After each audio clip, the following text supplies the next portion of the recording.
Pak Kapolda, Bu Menteri, Ketua LPSK, Ketua Komisi HAM Perempuan, Kang Wilham, Ibu, mitra saya, Jessica, teman-teman yang hadir ya pada kesempatan siang hari ini. Pertama, saya mengucapkan terima kasih pada Kapolda Jabar dan seluruh jajaran yang dengan cepat melakukan tindakan untuk melakukan penangkapan terhadap pelaku kejahatan sistemik di luar batas kemanusiaan, Saudara Taufik Hidayat.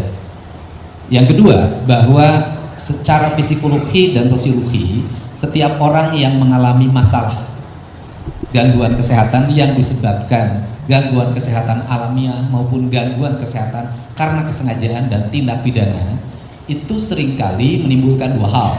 Yang pertama adalah BPJS tidak menjamin klaim terhadap peristiwa yang terjadi, dan saya sudah numpuk ratusan yang saya tangani. Yang kedua adalah pihak keluarga juga akan berhenti bekerja karena harus fokus mengurus korban. Terhadap kedua hal itu, setelah saya datang ke sana dan saya tidak sanggup untuk bertemu. Saya begitu melihat, tadinya sudah gagah pengen ngelihat, pengen ngajak ngobrol, tapi begitu di pintu saya mundur dan minta Bu Doksis untuk ngobrol. Bu Doksis ternyata lebih laki-laki dibanding saya. Kemudian dari situ Pemda Provinsi Jawa Barat sudah memutuskan, pertama, bahwa terhadap korban dijamin seluruh pelayanan kesehatannya sampai sembuh. Berdasarkan catatan keuangan yang saya miliki hari ini, maka dibutuhkan dalam 2 minggu ini sebesar 1 miliar rupiah, dan kami menyiapkannya. Tidak usah lagi cari donasi ke sana kemari, tetapi yang berdonasi dipersilahkan untuk membantu kehidupan keluarganya dan masa depan korban. Yang kedua, terhadap keluarganya, sejak saya berkunjung sampai hari ini, kami pastikan berhenti bekerja, tetap merawat, terjamin kehidupannya. Dua hal itu sudah, sehingga keluarga korban dalam keadaan tenang, minimal tenang, tidak memikirkan kebutuhan-kebutuhan keseharian. Yang berikutnya adalah tindakan untuk ke depan. Cara berpikir kita yang berorientasi uang dan semakin lemahnya aspek tata kelola pemerintahan pada level terbawah itu mengakibatkan AB-nya terhadap setiap peristiwa. Tradisi tamu lapor 1 kali 24 jam hari ini sudah hilang. Rata-rata para ketua RT, para ketua RW tidak memiliki data siapa yang berkunjung. Yang kedua, tradisi membawa identitas pribadi saat menginap hari ini hilang. Bisa jadi identitasnya dihilangkan ketika yang diajak nginep adalah bukan istrinya. Nah, ini yang harus menjadi kebijakan sistemik agar tidak menjadi proses masa depan. Maka saya pastikan bahwa besok saya akan mengeluarkan surat edaran. Intinya adalah instruksi pada seluruh jajaran RT RW, walaupun itu kewenangannya di bawah Bupati Wali Kota, untuk segera membuat sistem data di RT RW-nya masing-masing. Setiap pemilik kos, rumah kontrakan, setiap orang datang ke situ harus difoto, dilampirkan KTP-nya, distorkan ke sistem data yang ada di RT dan RW. Ini akan memudahkan, karena bukan hanya persoalan ini, persoalan kejahatan terorisme segala macam bisa terjadi karena dan sering ditangkap di tempat-tempat kontrakan. Ini kan penting. Kemudian yang berikutnya adalah bahwa perspektif dalam kehidupan keluarga tidak bicara ini, tapi bicara pelindungan anak-anak kita, apalagi yang di bawah umur. Setiap orang tua harus melakukan pendampingan terhadap anaknya ketika anaknya berkomunikasi, berjalan, atau ada yang dikunjungi oleh pihak lain. Karena itu masih di bawah perwalian, bagian di bawah perwalian, dan orang tuanya wajib untuk mendampingi. Sehingga hari ini kita melihat begitu bebasnya banyak sekali pasangan yang masih kadang di bawah umur tanpa pengawasan orang tua. Ini untuk kepentingan yang lain. Untuk yang terakhir, saya pernah menyampaikan sayembara. Siapa yang bisa melihat wajahnya, melaporkan Saudara Taufik Hidayat, akan dikasih 250 juta. Dan ternyata berdasarkan penjelasan dari Pak Kapolda, sayembara ini memiliki efek psikologi terhadap tersangka, yaitu dia pergi kemanapun merasa banyak orang yang mengawasi, sehingga dia mengalami kebingungan. Karena mengalami kebingungan, maka dia balik lagi ke Bandung, dan setelah di Bandung akhirnya bisa ditangkap. Kita hentikan dulu. Baik, selanjutnya, karena yang melakukan penangkapannya adalah Polda Jabar, maka pemenang sayembaranya ada Polda Jabar. Dan Pak Kapolda telepon saya, kan tidak mungkin Polda Jabar menerima sayembara. Sehingga meminta pada saya, sudah nanti kita serahkan pada keluarga korban untuk bekal masa depannya. Untuk itu saya mengucapkan terima kasih, mohon maaf bagi masyarakat yang tidak berani untuk melaporkan secara resmi, sehingga tidak kebagian 250 juta. Terima kasih. Assalamualaikum warahmatullahi wabarakatuh. Dan saya menyerahkan ke Pak, pada Bapak. Sudah, terima kasih. Assalamualaikum warahmatullahi wabarakatuh. Terima kasih Bapak Gubernur. Ini menindaklanjuti apa yang disampaikan oleh Pak Gubernur. Nanti sudah hadir juga pihak keluarga di sini. Nanti sesuai dengan tadi amanahnya, kita akan langsung serahkan kepada pihak keluarga. Ada pihak keluarga ya? Tahan dulu Pak, tahan. Cepetan.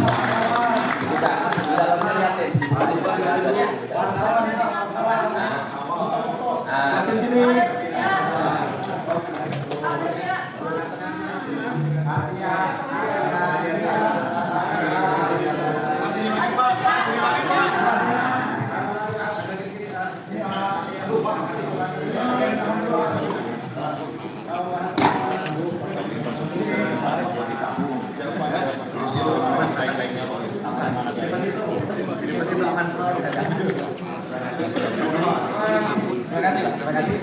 Rekan-rekan media, telah kita ikuti bersama penyampaian dari berbagai pihak, dari kami pihak penyidik yang menangani masalah penegakan hukumnya, dari kementerian, dari Komnas HAM, Komnas Perempuan, mohon maaf, LPSK, dan semuanya. Terakhir tadi Pak Gubernur.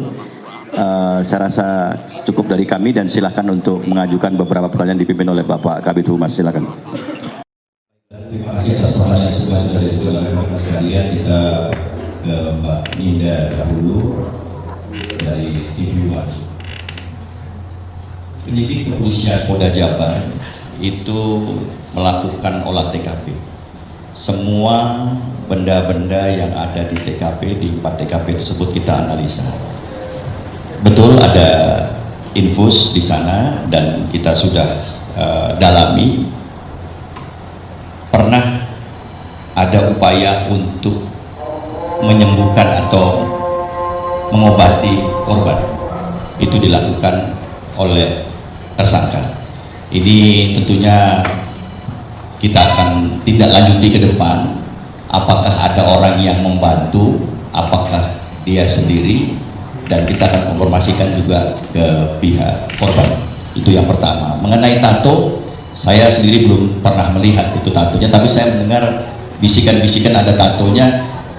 Semuanya kita dalami, tetapi kalau tidak ada hubungannya dengan perkara atau peristiwa pidana, tentu kita agak abaikan, gitu ya. Tidak kita mendalami seluruhnya, tetapi yang terkait dengan substansi persangkaan yang akan kita tuduhkan, itu yang kita kejar, ya Mbak Lydia. Kemudian untuk kekerasan seksual, kita kemarin dalam gelar perkara kita, ini kita sangat ingin mencari sebanyak-banyak. Ini alhamdulillah, mungkin tadi Pak Direktur belum menceritakan, itu sudah dilakukan pemeriksaan oleh dokter objin kalau tidak salah. Ini kami belum lihat hasilnya, ya.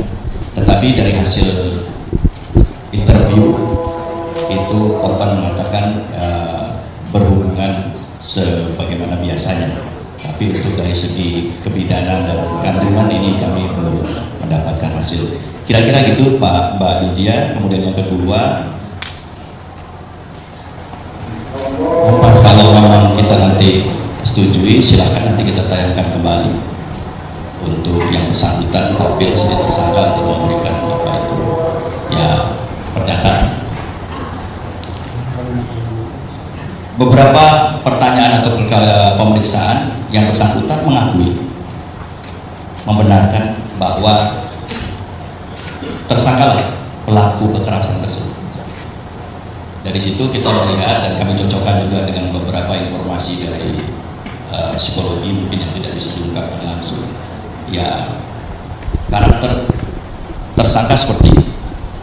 Dan tambahan lagi, ini tersangka temperamental.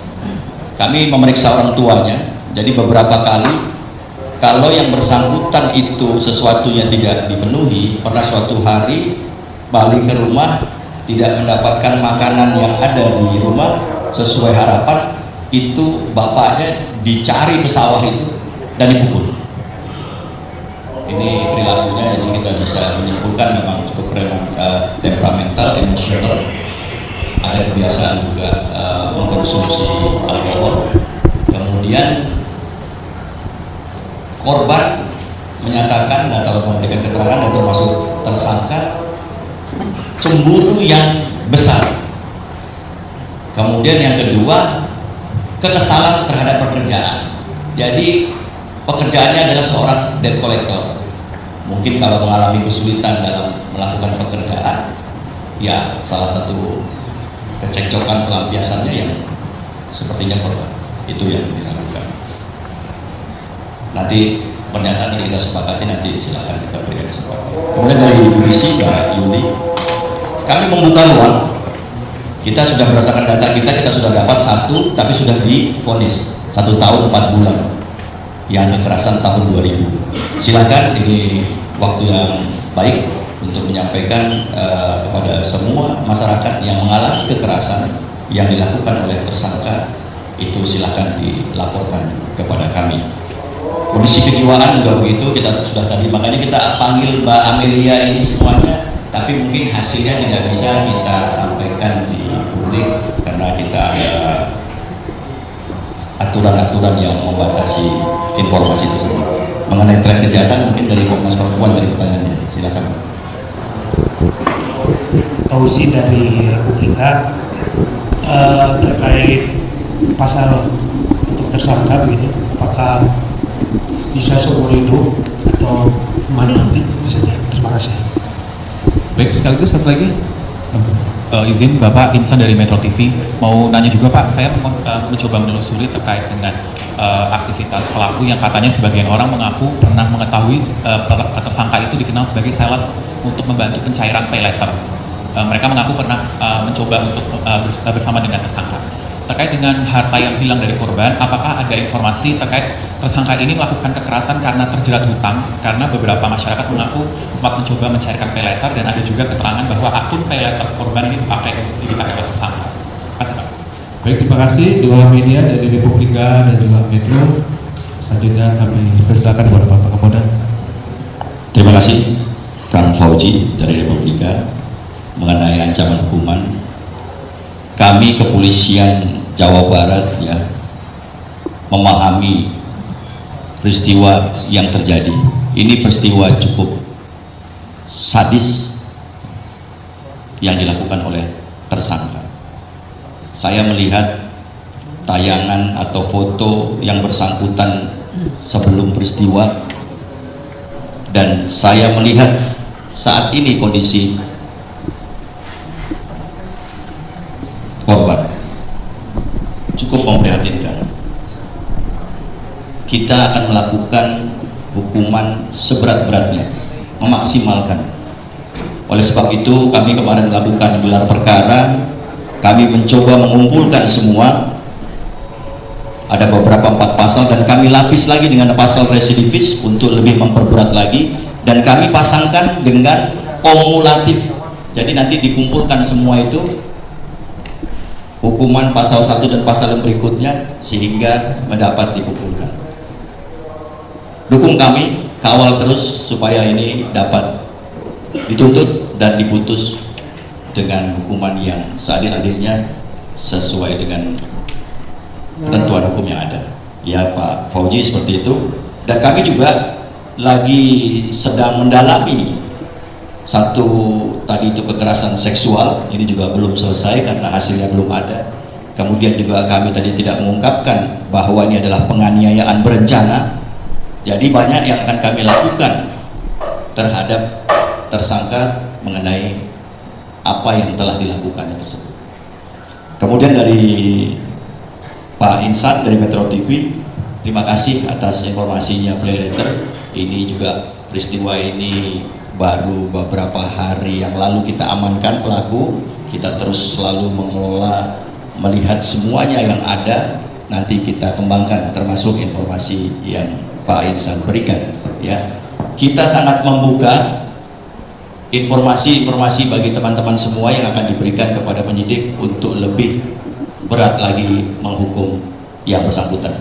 Itu, terima kasih.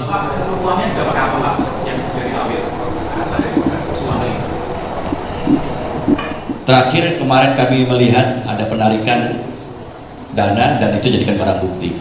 Ada buktinya, uangnya ada di, nanti bisa dilihat. Sementara itu ya, terima kasih. Tersangka Pak. Senyum dong. Apa perasaannya senyum dong, Oke? Jangan nunduk, jangan nunduk.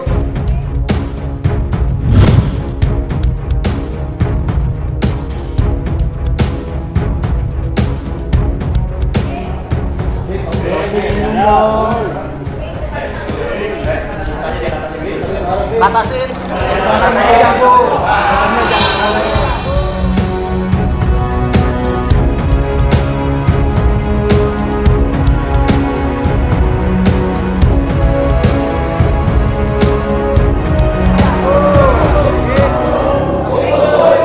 Motor gua telat 2 bulan nih, Be.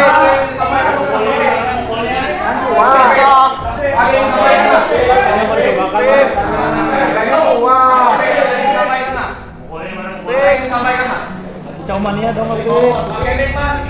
Pakai mic, Pak. Ngomong.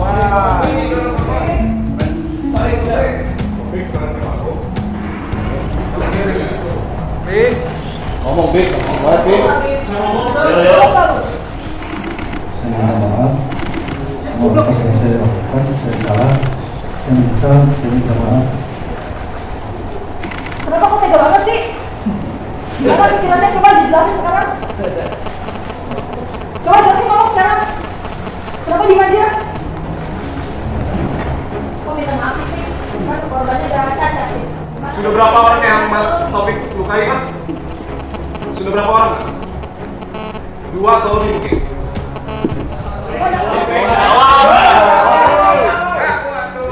Silakan Mas. Suaranya. Silakan Mas, jawab Mas juga.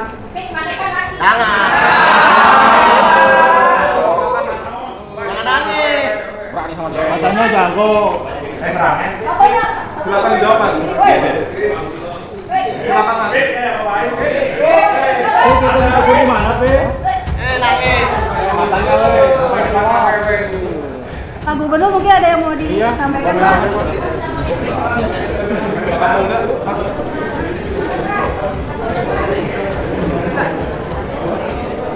Terima kasih media atas semangatnya dan gregetnya.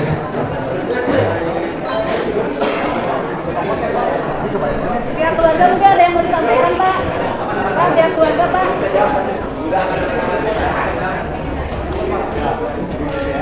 Pihak keluarga, Pak. Keluarga Pak.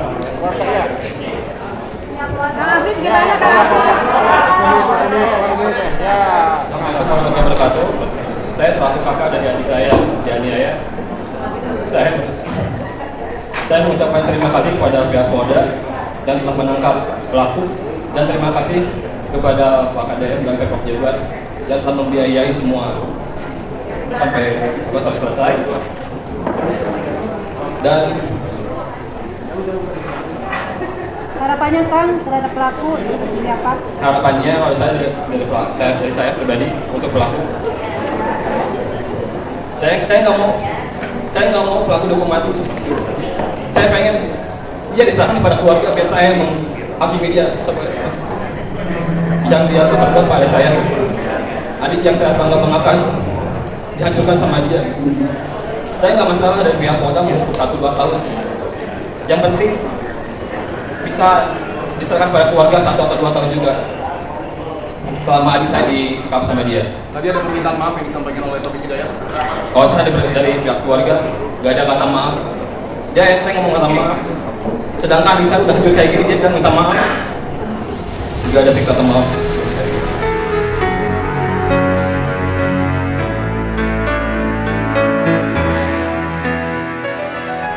Mungkin Pak di situ tadi mau disampaikan Pak. Assalamualaikum semuanya. Saya juga sebagai orang tuanya nggak ada kata yang minta maaf ya saya. Saya dendam selama sampai mati, saya dendam sama. Saya nggak mau anak saya dari KPP itu sakit, lebih sakit dari anak saya.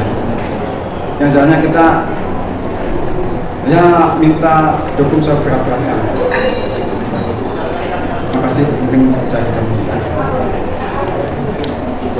Kalau penjelasan saya untuk sekarang ini membaik, alhamdulillah bahwa semua pihak membaik sekali.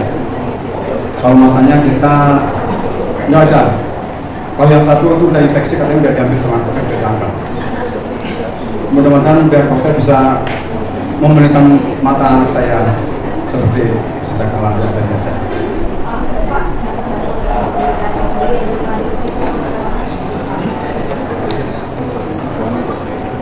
Ya, tolong dari PHN kita buat biaya anak saya untuk itu. Sehingga kita masih banyak masih banyak perjalanan dan membuat saya seperti Duduk ya, ya. Makasih ya.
Lihat tanggapan tadi tersangka begitu Pak. Tadi ada anu yang teriak Kang Deddy, jadi sudah mendengar pernyataan dari tersangka.